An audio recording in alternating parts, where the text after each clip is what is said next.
Shalom, shalom. Ninawasalimu katika jina la Bwana Mungu wetu. Bwana Yesu asifiwe. Ni siku nyingine yenye baraka ambayo tunakutana kwa ajili ya matafakari ya neno la Mungu. Studioni ni mimi mtumishi wako, mtumwa wa Bwana Yesu, mchungaji wako Charles Hingi, nikikuletea ujumbe huu wa matafakari ya neno la Mungu moja kwa moja kutoka katika studio za madhabahu ya Redemption of Christ Ministry hapa Manchester, Ashton _ Welbeck Street. Na kabla ya kuingia katika matafakari, tuombe. Uhimidiwe Baba wa rehema, kimbilio letu, msaada wetu, Mungu mwenye nguvu. Wewe uliye tumaini letu, ngao na kigao, kathibitike siku ya leo. Baba, tunapokwenda kusikia neno lako, tunapokuwa katika kuomba, Mungu wetu jifunue viwango vingine. Onyesha ukuu wako, pendo lako likithibitika kwa watoto wako. Bwana, watoto wako wanapoteza muda wao, wamejitengea muda huu kwa ajili ya kukusikiliza wewe Baba. Basi unene ukikitumia kinywa hichi kilichoumbwa kwa udongo, kikipaka mafuta mabichi kwa ukuu na utukufu wako Mungu, katika jina la Yesu Kristo wa Nazareti, mwana wa Mungu aliye hai. Roho mwema, tunaomba ukasikilize na kutafakari pamoja nasi. Kwa jina la Yesu Kristo tumeomba, amen. Shalom, shalom, shalom. Tunaendelea kumpa Mungu tukufu kwa namna ya kipekee kwa baraka zake. Kama tunavyofahamu, katika somo lililopita tulikuwa na kichwa kinachosema kwamba taabu zimeondoka nami ninavuka. Taabu zimeondoka kwa sababu kulikuwa kuna taabu katika maisha yetu ambazo zilitupata zile taabu kwa sababu maandiko yanasema tulipokuwa katika taabu kuna maneno tuliyatamka kwa vinywa vyetu, na baada ya kuyatamka yale maneno kuna aina fulani ya vita vikaja kutokea ambavyo tulikuwa hatujui vinatoka wapi. Kumbe kulikuwa kuna madai kutoka kwa Mungu aliye hai mwenyewe, akiona kwamba mbona mnaniahidi, mbona mmeweka promise na kuna promise nyingine tuliziweka zikiwa njema kwa sababu ya taabu tulizonazo, lakini baada ya zile taabu kuondoka tukashindwa kuzitimiza. Kwa hiyo tukawa tuna deni na Mungu aliye hai. Kwa hiyo hilo ndio lilikuwa somo lililopita, lakini katika somo la leo tunategemea kwa neema ya Mungu tutatembea katika kufuta zile nadhiri zote, na tutakuwa zaidi katika kumuomba Mungu. Jina la Bwana libarikiwe. Kufuta zile nadhiri na kumuomba Mungu. Kwa hiyo tutakuwa na session ya maombi katika siku ya leo, lakini pia ningependa kutoa labda utambulisho kidogo. Katika masomo mawili nyuma huko niliongea kuhusu mistari 21 ya Biblia ambayo unaweza ukaitumia katika kutafuta mpenyo wa kutoka ama kujiweka huru. Na ninapoongelea hiyo mistari, hatuongelei tu kwamba moyoni mwako uwe una haraka ya kuondoka kwenye shida, kwa sababu Yesu alisema ulimwenguni mnayo dhiki, lakini mimi nimeushinda ulimwengu. Jipeni moyo. Sasa kama Yesu alisema hivyo, maana yake kuna aina ya mambo yatakuwepo tu, ila Roho wa Mungu anapokuja ndani yako anakupa kwanza uwezo wa kuweza kuyabeba hayo mambo, na pili kuna mambo mengine hayahitaji yaondoke kwenye maisha yako, ila yanahitaji uwe una uwezo wa kuyaelewa na kuyadharau, kuyaacha tu hapo, na maisha yako yanakuwa mepesi. Kwa hiyo tuko kwenye maandalizi ili iwe faida kwa wengi kwenye ile mistari 21 ambayo tunaweza tukaitumia. Lakini sasa tunaomba neema ya Mungu atuongoze, kwa sababu itakuwa ni kipindi maalum, na ikiwezekana labda mwezi wa kwanza tunapoanza mwaka mpya 2026 kwamba tutakuwa na session kama 2 labda au 3, kwa sababu sehemu ya kwanza lazima tujue kwamba makusudi ya tendo hilo la imani. Kwa sababu tunaposema mistari ya Biblia hatusemi tu isome ili shida zako ziondoke. Lazima kuwe na imani ndani yake ambayo inaweza kukusaidia uweze kusubiri. Sio tu uongee dakika moja shida ziondoke. Mambo haya sio kama rituals ama mambo ya kichawi. Haya ni mambo ya kiroho kwa upande wa ufalme wa mbinguni. Kwa hiyo sehemu ya kwanza itakuwa inahusu kujua makusudi, lakini pia jinsi ya kuamini hata kupokea, na tutakuwa tukiongelea pia sehemu ya mistari ya msingi wa kufungua njia, kujiweka tayari. Kwa hiyo utakuta katika mistari 21 labda katika ile somo letu la kwanza tutakuwa tumefundisha kidogo na kuiongelea labda mistari kama 4 kwa sababu nayo ina maelezo yake.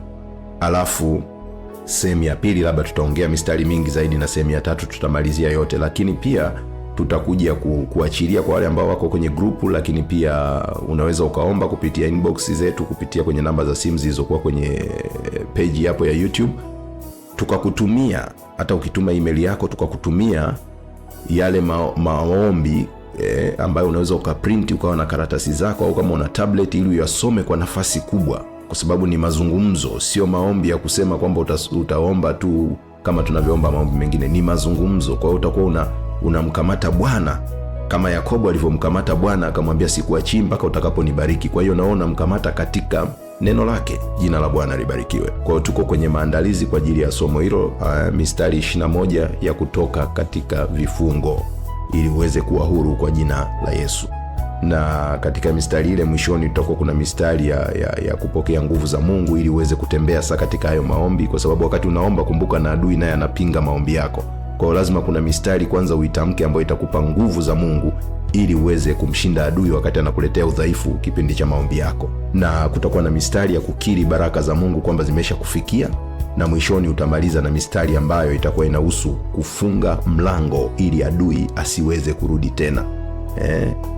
Kama unavyoona Bwana anawaambia lolote mtakalolifunga hapa duniani itakuwa limefungwa na mbinguni. Kwa hiyo mistari kama hiyo unaweza tukaja kuitumia. Tunafunga hapa duniani, tunafunga ulimwengu wa roho wa giza, tunafunga mizimu yote, tunafunga kila eneo ili wasiweze kurudi kwetu. Kwa hiyo hilo niliona niwashirikishe, tuwe tunajiandaa kwamba kuna neema kuu Mungu atakwenda kuiachia tunapoanza Januari. Ingawaji tunategemea Januari tunaweza tukawa na mfungo angalau wa muda wa siku 7. Jina la Bwana libarikiwe. Tunaweza tukasherehekea mwaka mpya wetu tarehe 1 na tarehe 2, lakini tarehe 3 au baada ya wiki moja tutaanza kwa sababu tutakuwa ndani ya mwezi wa kwanza, tutakuwa tumetoa tarehe, tunaanza mfungo wetu wa siku 7 kwa ajili ya kukamata mwaka 2026. Na kama Mungu amekupaka mafuta, unapoanza tarehe 1 unaweza ukaanza. Hakuna kusema siku fulani ni rasmi, lakini tunawapa watu uhuru, ila tumeifunga ndani ya mwezi wa kwanza, kwamba huu mwezi wa kwanza ndio mwezi ambao umebeba hatima yetu ya miezi yote 12. Jina la Bwana libarikiwe. Haleluya. Kwa hiyo leo kwa neema ya Mungu, kichwa cha somo kinasema futa nadhiri zote. Futa nadhiri zote. Kwa hiyo leo tunakwenda kuzifuta hizi nadhiri, ama kwa lugha nyingine wanaziita promise. Kuna ahadi ulizoziweka. Watu wengine, unajua mama, unaweza ukawa mjamzito na ule ujauzito ukakutesa kiasi kwamba ukamwambia baba, ukinibariki mimi huyu mtoto akazaliwa salama, hakika huyu atakuwa mtoto wako. Lakini hata siku moja kumuongoza katika njia za Mungu au kwenda kumweka wakfu kwenye madhabahu kwa kuinua sadaka, haijawa hivyo kwako. Kwa hiyo kuna promises zilikuja kulingana na taabu uliyokuwa nayo, na hiyo nasema tuliiona katika Zaburi ile ya 66 ama Psalm 66. Tuliangalia mstari wa 13 na ule wa 14, kwamba mstari wa 13 anasema nitaingia nyumbani mwako na kafara, yani nitakuja na sadaka yangu, nitaondoa kwako nadhiri zangu. Kwa hiyo zile promise nilizoziweka nitakuja kuzifuta kwako. Na mstari wa 14 katika Zaburi ya 66 ama Psalm 66 verse 14 anasema, ambazo hizi nadhiri sasa midomo yangu ilizinena, kinywa changu kikazisema nilipokuwa taabuni. Kwa hiyo kulingana na mambo hayo, Roho Mtakatifu anasema siku hii ya leo tutajitoa sisi wenyewe tukiomba, tukimwambia Mungu, shughulika na hizi nadhiri nilizoziweka. Lakini kwa nini? Kwa sababu ukisoma kitabu cha Ayubu sura ya 28 mstari wa 22, The Book of Job chapter 28 verse 22, Ayubu 28:22, neno la Mungu linasema, uharibifu na mauti husema, tumesikia habari zake kwa masikio yetu. Uharibifu na mauti husema, tumesikia habari zake kwa masikio yetu.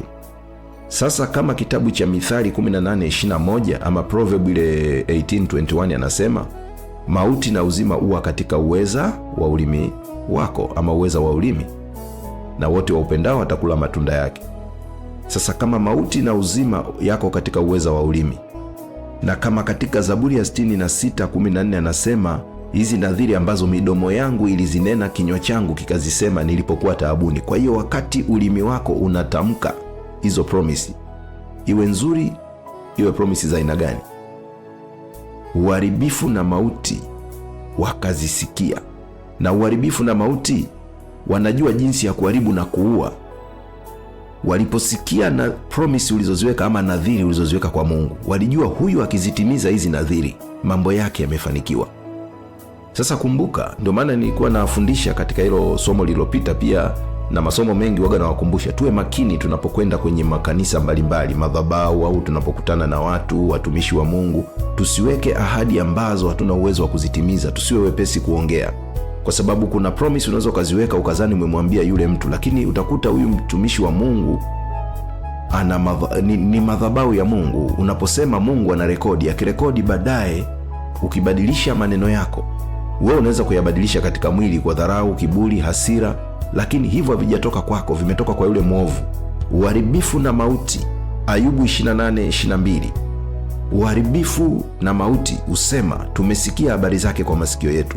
Wakisikia ahadi yako huwa wanakuja kufanya uharibifu nafsini mwako. Ndio maana unapoweka promise sehemu, be careful. Sio unaweka ahadi kwenye kanisa fulani ama kwa mchungaji fulani, alafu ghafla ile ahadi ambayo uliweka wewe na Mungu unataka kuwahadithia watu wengine, mimi nimeona nifanye hivi na hivi. Uharibifu na mauti watawatumia hao watu, watakuvuruga imani yako kupitia hao watumishi. Kinachotokea wewe utasema kama ni hivyo basi sifanyi, lakini umesahau kwa maneno yako utahesabiwa haki na kwa maneno yako utahukumiwa. Ndivyo ilivyoandikwa Mathayo 12, soma mstari ule wa 37, 38 kule utaona. Kwa hiyo leo tunapokwenda kufuta nadhiri ni kwenda mbele za Bwana kumwambia Baba, kuna maeneo tumekukosea kwa maneno, na maneno yetu sisi tulikuwa na nia njema, lakini uharibifu na mauti walipoinuka wakaja kutuvuruga imani zetu, wakapitisha neno jingine katika masikio yetu, ndipo tulipopotea tukashindwa kuzitimiza nadhiri tulizoziweka mbele ya uso wako. Uwe na rehema Mungu wa utukufu, ukazitangue zote, maana hizi nadhiri zikishafutwa, na hapa tutaomba kama kutengeneza njia, lakini kuna aina ya maombi inatakiwa uyafanye wewe mwenyewe unapopata muda. Unaweza ukatembea ndani ya nyumba yako hata masaa mawili, hata masaa, yani ukipata muda, kama una nafasi yako unajifungia sehemu, unatembea kwa imani. Unajua mambo ya maombi ni mambo ya kiimani. Tutakuja kufundisha wakati mwingine mambo mengine zaidi ya kiimani ambayo ukiyaangalia huwezi kuelewa katika mwili. Sasa wenzetu wa nguvu za giza wanayatumia kwa utimilifu. Unajua ukiangalia hata sinema za nguvu za giza, wakati mwingine utaona wale watu wanaoakti mambo ya kichawi na wengine ambao hata kabla hawajaokoka wamepita huko kwenye nguvu za giza, watakuonyesha. Utakuta nguvu za giza wanatamka maneno huku wanakanyaga wakitembea. Alafu angalia katika kutembea kwao, chunguza hiki kitu. Na nyinyi ambao mmeshawahi kwenda kwenye ibada za giza lazima mjue, mkumbuke, utakuta wanatembea wakizunguka kuelekea labda upande wa kushoto, kwa maana yani unajua saa huwa inazunguka kwenda upande wa kulia. Kwa hiyo hata katika ufalme wa mbingu wanapouona mzunguko wa saa ndipo ambapo yani utaratibu unavyozunguka. Sasa wale utakuta wanazunguka kinyume na saa inavyoenda, huku wanakulaani wewe, huku wanafanya ibada zao. Kwa hiyo wanakwenda kinyume na mzunguko wa mbingu, lakini unapozunguka kwenda upande wa kulia, mkono wa kuume wa Mungu Baba. Kwa hiyo unaweza ukazani ni jambo la kawaida, lakini ni tendo la imani. Unazunguka kulingana na unasema kabisa, Baba, kama mapenzi yako katika ufalme wa mbinguni yanavyokwenda, basi mzunguko wa maisha yangu na uwe kwa mtindo huu. Lakini kwa nini? Huku unatamka maneno ya kutangua zile nadhiri, kwa sababu wale uharibifu na mauti wanajua principle ama vitu vya ufalme wa mbinguni, wanavijua, sio kama hawavijui, ila wanachokifanya wao wanaenda navyo tu kinyume, kwa sababu wanajua sisi wa Kristo tuko nyuma sana katika maandiko. Jina la Bwana libarikiwe. Haleluya. Kwa hiyo ukipata muda unasali, unaomba, unatembea mbele za Bwana, unatamka tu maneno, hautakiwi, usiogope. Kuna wengine wanasema kama sijazama katika roho sijaomba. No, omba kwa akili zako mpaka kuna muda unasikia kabisa kwamba moyo umekuwa mwepesi, unajua hapa nimeshapata mpenyo. Bwana Yesu asifiwe. Kwa sababu uharibifu na mauti waliposikia nadhiri zako kwa masikio yao, ndipo walipotuma wanadamu kuja kuhakikisha wanalichomoa lile neno kutoka moyoni mwako, na ukajikuta umelisema ili neno unalotaka kulifanya. Na waliposikia hao wanadamu wakakupa ushauri ambao wewe ulizani kwamba ni ushauri mzuri, kwamba kwanza hata nisipopeleka sadaka yenyewe wamenipunguzia gharama, kumbe watu wenyewe ni wabaya vile, kumbe sasa ujui ile ahadi ulipoiweka, ukuiweka kwa mtu, uliiweka mbele za Mungu, kwa sababu moyo wako ulikuwa umeshafunguka, na Mungu akarekodi kwamba moyo huu ukibaki wazi hivi nitakuja nitapitisha vitu vyangu. Sasa uharibifu na mauti waliposikia habari zako kwa masikio yao, wamekuletea habari ya kinyume, umetangua nadhiri mwenyewe, na ukuzitangua yani umezifunga hujazitimiza. Sasa leo lazima tuombe Mungu azifute na kwa huruma yake na kwa damu ya Yesu zipate kuondoka, tuanze upya. Jina la Bwana libarikiwe. Sasa tunamkimbilia Mungu ili aende kutenda mambo makuu na kuziondoa hizo nadhiri, lakini tutasimamia pia mstari wetu wa Zaburi ya 68 mstari wake wa 20, ama Psalm chapter 68 verse 20. Katika Zaburi hii ya 68 mstari wa 12, ama Zaburi 68 mstari wa 20, andiko linasema, Mungu kwetu sisi ni Mungu wa kuokoa, na njia za kutoka mautini zina Jehova Bwana. Kwa hiyo Mungu kwetu sisi si Mungu wa kawaida. Jina la Bwana libarikiwe. Yaani huyu Mungu tunayemwabudu sisi sio Mungu wa kawaida, ni Mungu wa kuokoa, na njia za kutoka mautini zina Jehova Bwana. Ndio maana Isaya anasema, kwa maana Bwana ndiye mwamuzi wetu, Bwana ndiye mfanya sheria wetu, Bwana ndiye mfalme wetu, ndiye atakayetuokoa. Kisoma Isaya 33 ule mstari wa 22. Kwa hiyo kama Mungu kwetu sisi ni Mungu wa kuokoa na njia za kutoka mautini zina Jehova Bwana, kuna mauti ilifanyika na roho ya mauti na uharibifu waliposikia habari zetu kwa masikio yao. Lakini huyu Mungu aliye hai, yeye alichokifanya, hata katika mauti ana uwezo wa kuviinua vitu ambavyo vilionekana vimekufa. Jina la Bwana libarikiwe. Walipokuwa wanaenda kumzika Elisha, kasikia mshindo, akalitupa ule mwili wake makaburi, watu wakaanza kufufuka. Kwa hiyo Mungu ana uwezo wa kuinua vilivyokufa, akasema sasa vitaishi. Jina la Bwana libarikiwe. Kwa hiyo kama nilivyotangulia kusema mwanzo kwamba uharibifu na mauti waliposikia nadhiri yako, wakaja wakashughulika na wewe, umeshindwa kuitimiza, na kinachotokea sasa, uko katika mauti. Yani vitu vimekufa, unajitahidi lakini vinaenda kwa tabu sana, kwa sababu tumepata neema leo tena. Huyu Mungu kwetu sisi ni Mungu wa kuokoa, na njia za kutoka mautini zina Jehova. Jina la Bwana libarikiwe. Basi tutakwenda mbele za Bwana kwa pamoja tukimwambia Mungu, ujifunue mwenyewe, ukafanye msaada na kuziondoa nadhiri zote kwa damu ya mwana kondoo. Baba, katika jina la Yesu Kristo wa Nazareti, mwana wa Mungu aliye hai, asante kwa neema yako uliyoiachilia siku nyingine hii yenye baraka, na nguvu zako na mafundisho yako na maelekezo yako. Baba wa rehema, Mungu wetu na Bwana wetu, ninakuja mbele zako katika muda huu wa thamani, Bwana, nikijiandaa kwa ajili ya kuwaongoza watakatifu wako katika maombi ya rehema na kufuta nadhiri zote ambazo Mungu, zingine zilitamkwa na wazazi wetu kabla hatujazaliwa, zingine zilitamkwa na wazazi wa wazazi wetu, hata kizazi cha 6 na cha 7 huko nyuma. Mungu wetu na Bwana wetu, wewe ni Mungu mwenye wivu ambaye unawapatiliza wana uovu wa wazazi wao hata kizazi cha 4. Inawezekana mimi ni sehemu ya kizazi cha 2 ama cha 3 kutoka kwenye vinywa vilivyotamka nadhiri mbele ya uso wako na kushindwa kuzitimiza. Lakini Baba Mungu wa mbinguni, tumegundua kwamba uharibifu na mauti usemezana kwamba wamesikia habari zetu zilizo njema kwa masikio yao, na yamkini wakapitisha vita na mapambano kwa kuzuia tusitimize hizo nadhiri, iwe kwetu sisi, iwe kwa wazazi wetu, ama hao mababu zetu wa kale. Baba, katika jina la Yesu Kristo wa Nazareti, mwana wa Mungu aliye hai, tunakuja mbele zako sawasawa na Zaburi ya 51, uturehemu sawasawa na fadhili zako, kiasi cha wingi wa rehema zako uyafute makosa yetu yote, Bwana. Baba, katika jina la Yesu Kristo, tunakiri mbele ya uso wako kwamba tumekukosea. Tunakiri mbele ya uso wako kwamba baba zetu na mababu zetu walikukosea. Baba, katika jina la Yesu Kristo, tazama katika makosa tuliyoyafanya, kuna nadhiri ambazo tuliziachilia katika madhabahu yako, ambazo Mungu wa rehema hatukuweza kuzitimiza. Lakini Baba, inawezekana kwako tumetimiza, ila kuna madai kutoka kwenye madhabahu ambazo tuliziabudu zamani. Kuna madai kutoka kwenye madhabahu za giza ambazo baba zetu walikwenda huko wakatamka Bwana maagano, lakini wakashindwa kuyatimiza, na lile deni linaishi kwa sababu ni deni halali ambalo wazazi wetu walikwenda na kulita na kuingia maagano na nguvu za giza. Baba, katika jina la Yesu Kristo,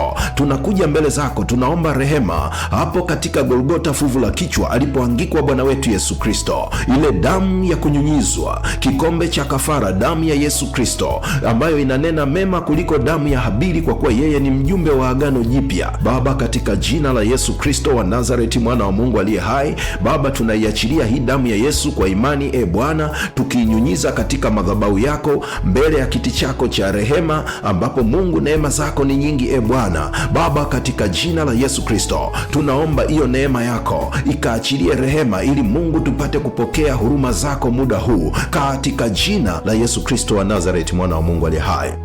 Baba, katika jina la Yesu Kristo ninaruhusu hiyo damu ya Yesu sasa ipite kwenye kila kinywa ambacho Mungu kinatamka maneno ambayo ninayatamka sasa, kila moyo ambao unakubali kwamba kuna udhaifu katika nadhiri ama promise. Baba, katika kila nadhiri ambayo iliwekwa, Baba, ninaifuta kwa damu ya Yesu Kristo. Baba, tunajua baba zetu walitamka maagano ama nadhiri ambazo waliingia huko kwa njia ya sadaka za kuchinja. Baba, kuna damu za mbuzi ziliachiliwa. Baba, kuna damu za kondoo ziliachiliwa. Baba, kuna damu za ng'ombe ziliachiliwa. Baba, kuna damu za kuku ziliachiliwa. Baba, kuna damu za ndege wa aina mbalimbali zilinyunyizwa huko, na hizi damu zilipoachiliwa huko, Bwana, wengine walipeleka damu kutoka kwenye ng'ombe aliyetakiwa rangi iliyochaguliwa, wengine walipeleka kondoo mweupe, wengine walipeleka ng'ombe mweusi, wengine walipeleka mbuzi labda wa rangi nyekundu. Baba, kwa damu ya Yesu Kristo, haijalishi walitoa sadaka yenye masharti ya aina gani kuingia katika maagano yaliyobeba madai, kwa damu ya Yesu Kristo wa Nazareti, mwana wa Mungu aliye hai, Baba, ninafuta kila nadhiri iliyotamkwa kwa kinywa cha baba yangu, iliyotamkwa kwa kinywa cha mama yangu, iliyotamkwa kwa kinywa cha shangazi yangu ama mjomba wangu, ambao ni makuhani upande wa baba na mama. Kila nadhiri iliyowekwa na baba mdogo ama baba mkubwa ama awe ndugu yoyote ambaye ni mwangalizi wa familia na ukoo, kwa damu ya Yesu Kristo wa Nazareti, mwana wa Mungu aliye hai, Baba, hizo nadhiri zenye madai, hizo nadhiri ambazo zimebeba adhabu, hizo nadhiri ambazo zimesababisha tupigwe kwa sababu uharibifu na mauti waliposikia, wakatuingiza katika mkatale, wakatubana miguu yetu katika mitego, kwa jina la Yesu Kristo wa Nazareti, mwana wa Mungu aliye hai, na kwa damu ya rehema iliyomwagika msalabani, kile kikombe cha kafara kitende sasa. Hiyo damu ya kunyunyizwa inaenda kwenye kila madhabahu, inaenda kwenye kila madhabahu, inaenda hata kwenye mioyo ya watumishi wa Mungu ambao ndani yao wana huzuni juu yetu kwamba kuna ahadi hatukuzitimiza. Tunafuta hizo nadhiri kwa damu ya Yesu, tunafuta hizo nadhiri kwa damu ya Yesu, tunafuta hizo nadhiri kwa damu ya Yesu Kristo wa Nazareti, mwana wa Mungu aliye hai. Ninafuta hizo nadhiri kwa damu ya mwana kondoo, ninafuta hiyo nadhiri. Baba, kila mtumishi wako, kila mpendwa ambaye muda huu anasikia sauti hii, naye ameamini kwamba nadhiri zinamtesa, viapo vinamtesa, maagano yanamtesa, kwa damu ya mwana kondoo, Baba, ninaamuru sasa awe huru katika jina la Yesu. Kila agano ambalo linaishi ndani yake ambalo hajatimiza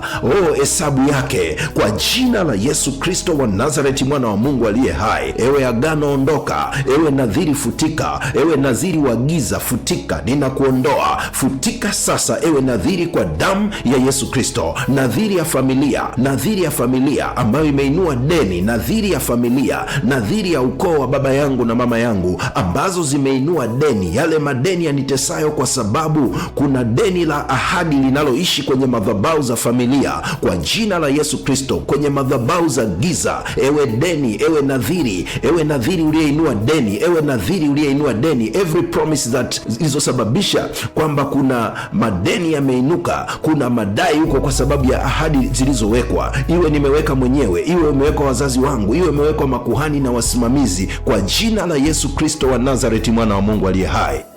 Baba, imeandikwa katika Zaburi ya 68:20 kwamba Mungu kwetu sisi ni Mungu wa kuokoa, na njia za kutoka mautini zina Jehova Bwana. Baba, katika jina la Yesu Kristo, wewe ni Mungu wa kuokoa, nasi tumekukimbilia ufanye wokovu sasa. Wewe ni Mungu wa kuokoa, nasi tumekukimbilia ufanye wokovu. Baba, kila mauti ambayo Mungu ilikuwa imenifika kwa sababu ya nadhiri zinazoishi, kila mauti ambayo ilitamkwa kwa kinywa ambacho kilikuwa kinasimamia nadhiri zilizotamkwa, Baba, unajua deni zilileta laana, deni zimeleta laana, deni ambazo zilikaa pale kwa njia ya ahadi, Mungu wetu na Bwana wetu, zimeinua uwezo wa vinywa vya adui kutulaani. Na Mungu, adui aliposikia habari zetu kwamba tunadaiwa, akatumia hizo deni kutuingiza katika laana na mauti, katika jina la Yesu Kristo. Baba, tumegundua na tumehakikishiwa na neno lako, ni amini, I decree kwamba neno hili ninarikiri kwa Mungu kwamba wewe ni Mungu wa kuokoa, na njia za kutoka mautini zina wewe. Tumekuja kwako kwa sababu wewe ndiwe pekee mwenye uwezo wa kututoa katika mauti. Kila mauti, iwe mauti ya kazi, iwe mauti ya biashara, iwe mauti ya ndoa, iwe mauti ya imani na kushiriki ibada za Kikristo, inanishinda kwa sababu kuna mauti imefanyika. Baba, katika jina la Yesu Kristo wa Nazareti, mwana wa Mungu aliye hai, Baba, imeandikwa wewe ndiwe mwamuzi wetu, wewe ndiwe mfanya sheria wetu, wewe ndiwe mfalme wetu, ndio utakayetuokoa sawasawa na Isaya 33:22. Baba, katika jina la Yesu Kristo ninasimama juu ya neno hili, wewe ukaamue leo katika jina la Yesu Kristo, na ijulikane leo kwamba wewe ndiwe Mungu katika maisha yangu, na ijulikane leo kwamba wewe ndiwe Mungu katika maisha yangu. Wewe ndiwe mwamuzi wangu, wewe ndiwe mfanya sheria wangu, wewe ndiwe mfalme, ndiwe unayekwenda kufanya wokovu. Hakika wewe ni mfalme wetu, wewe mfalme wa wafalme, simba uliye mkuu wa kabila la Yuda, Bwana na moto ulao. Thibitika siku hii ya leo kila giza lililopata nafasi kwa sababu ya nadhiri, kila giza lililofunika nyota yangu ya kiroho ambayo inanishambulia kwa giza la uharibifu, katika jina la Yesu Kristo. Ewe giza funga mizigo, ewe giza funga mizigo. Roho za kichawi zilizopata mlango kwa sababu ya udhaifu wa kutimiza nadhiri, Baba, ulipokaa mbali nami kwa kuwa sijatimiza nadhiri, yale madeni kutoka kwenye madhabahu za Kikristo, yale madeni kutoka kwenye madhabahu za Kikristo, yale madeni kutoka kwenye madhabahu za giza ambayo Mungu yameinua mapigo kutoka kwenye uharibifu na mauti, kwa jina la Yesu Kristo. Mungu kwetu sisi ni Mungu wa kuokoa, na njia za kutoka mautini ziko kwako Jehova. Asante kwa njia uliyoiachilia, asante kwa njia uliyoiachilia, asante kwa njia iliyofunguka. Mungu uliye hai, asante kwa kufungua njia siku hii ya leo inayoniondoa kwenye mauti iliyotokana na kushindwa kutimiza ahadi. Baba, katika jina la Yesu, asante kwa kuwa umekwisha kufuta nadhiri zote katika maisha yangu. Kuna nadhiri ambazo ziliwekwa nikiwa tumboni kwa mama. Baba, asante kwa kuzifuta.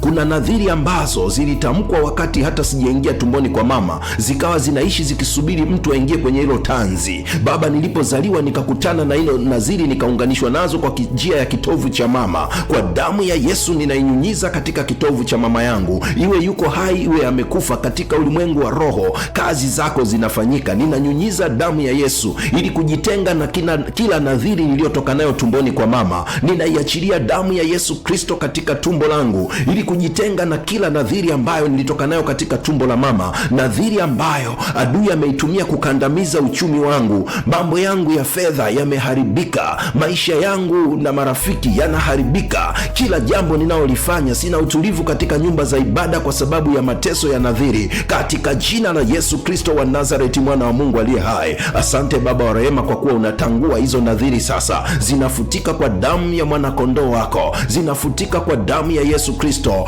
Ewe damu ya Yesu Kristo, upite sasa kama mto ufurikao, like a flooding river. Just go in the mighty name of Jesus. Ewe damu, enenda sasa. Ninaruhusu malaika ambao wanarejeza vilivyoibiwa, ninaruhusu malaika ambao wanarejeza vilivyoibiwa. Enyi malaika wa Mungu, mjieneze kila mahali sasa katika ulimwengu wote. Giza ambalo lilikuwa limeshikilia vitu, ahadi za Mungu ni kwamba atanifunulia hazina zake zilizo bora zaidi za gizani, ili nipate kujua kwamba yeye ni Mungu aliyeniita kwa jina langu. Baba, katika jina la Yesu Kristo, wewe ambaye unavunja vipande vipande malango ya shaba na kukatakata mapingo ya chuma, uachiliaye hazina zilizofichwa, ninazipokea hizi hazina sasa kwa mkono wa malaika wako, kwa sababu Mungu, nadhiri zimefutwa, nadhiri zimefutika, na tego ambalo adui alilitumia kukandamiza maisha yangu limekwisha kuondoka, kwa kuwa Mungu kwetu sisi ni kimbilio na nguvu, msaada utakaoonekana tele nyakati za mateso. Nimeteseka mengi kwa sababu ya nadhiri, nimeteseka mengi kwa sababu ya nadhiri, nimeteseka mengi kwa sababu ya nadhiri, lakini Mungu kwetu sisi ni kimbilio na nguvu na msaada utakaoonekana tele wakati wa mateso.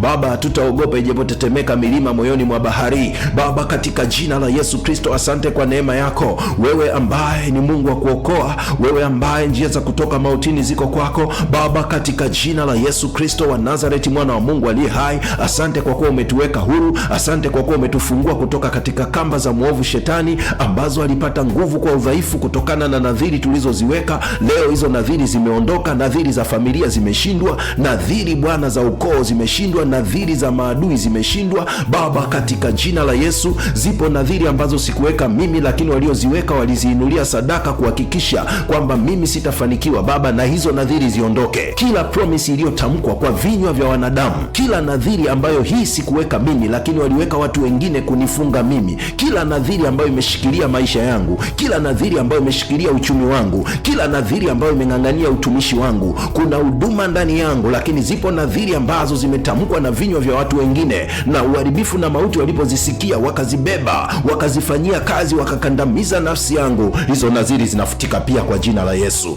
Hizo nadhiri za watu wengine zilizotamkwa juu ya jina langu zinafutika kwa damu ya Yesu Kristo. Asante Mungu wa rehema, wewe ambaye njia za kutoka mautini ziko kwako. Asante kwa kututoa kwenye mauti hii, mauti iliyo ambazo chanzo chake ni nadhiri. Inaachia sasa, inaachia sasa. Ewe mauti, achia, achia, achia, achia kila nafsi uliyoikamata sasa katika jina la Yesu Kristo. Shanda boshete, wewe Mungu uliye hai, shughulika na hizi nadhiri, shughulika na kila nadhiri ambayo Baba inaishi, na zaidi ya yote nadhiri iliyowekwa kwa vinywa vya watu wanichukiao, iondoke kwa jina la Yesu. Baba, katika jina lenye rehema, ipo nadhiri ambayo imetamkwa na watu wanaonichukia. Shashashasha Baba beyonda rika manda sika korie mayonda rika shanda bosika ndaya manda korie sanda raba sataya manda. Wewe ni Mungu uliye hai, wewe ni Mungu unayejitukuza muda huu Baba. Jifunue mwenyewe viwango vingine, shughulika na kila aina ya nadhiri ya adui, nadhiri ambayo ilitamkwa kwa vinywa vya uharibifu na mauti. Wapo marafiki waliobeba chuki katika mioyo yao, wapo marafiki waliobeba chuki na ghadhabu kuu juu yetu, wakatamka maneno ambayo ni ahadi, wakaweka ahadi na maneno yao yanaishi. Ipo damu ya kunyunyizwa inayoyafuta hayo yaharibuyo, neema uliyoiachilia juu yetu katika jina la Yesu Kristo. Baba, asante kwa neema yako na asante kwa ukuu wako, kwa damu ya Yesu Kristo wa Nazareti, mwana wa Mungu aliye hai, katika jina lenye rehema, jina lenye mamlaka, jina lenye ukuu. Watoto wako wana sadaka zao kwa imani, popote walipo, popote watakapokuinulia, uzitakabali, uzipokee, uzitie mafuta kwa jina la Yesu Kristo. Mungu ukawajibu sawasawa na uhitaji wao. Amen. Basi nitakutamkia baraka za kikuhani, na Mungu atembee nawe hata tutapokutana katika kipindi kingine. Bwana Yesu akubarikie na kukulinda. Bwana Yesu akuangazie nuru za uso wake na kukufadhili. Bwana Yesu akuinulie uso wake na akupe amani. Na baraka hizi zitakuwa pamoja nawe muda wote uingiapo na utokapo, na popote utakapokuwa katika nchi aliyokubarikia Mungu wako kuweza kuishi. Neema yake iwe juu yako kwa jina la Mungu Baba, Mwana na Roho Mtakatifu. Amen. Shalom, shalom, shalom.